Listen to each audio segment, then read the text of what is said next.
What's up mga mandrigma? So yan, bali may ano tayo dito, unit Honda Civic Dimension VTEC 3 2004 model.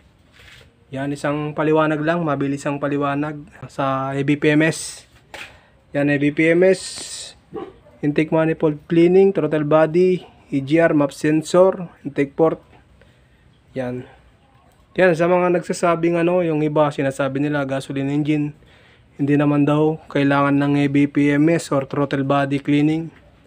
So mas ano naman daw, mas madumi yung diesel, kaya karamihan in ABPMS lang daw yung mga diesel. So yung paliwanag dyan, simpleng paliwanag, yung sasakyan ano na, computer box. So hindi naman ibig sabihin na sobrang dumi ng gasoline, hindi naman siya masyadong madumi. Ang nadudumihan dyan yung mga sensor, throttle body.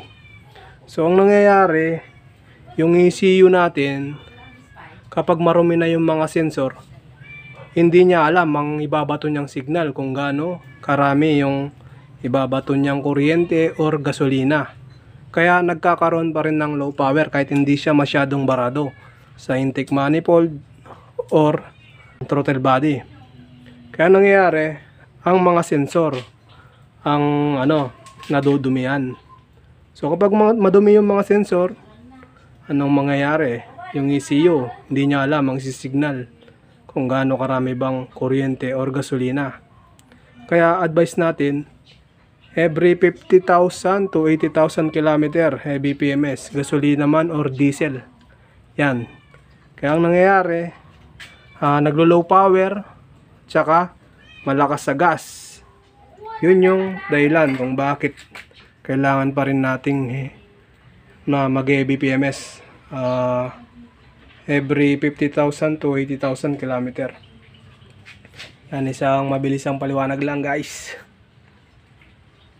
Kaya sa mga nagsasabi dyan na hindi naman sobrang dumi yung gasolina, hindi porket hindi lang naman dumi yung kailangan natin tignan. Kailangan natin tignan yung mga sensor gaya ng fuel injector, map sensor, camshaft sensor, yan, mga oxygen sensor, bank 1 and bank 2, basta mga sensor kailangan malinisan.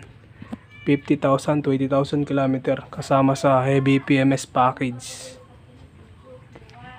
Yun lang.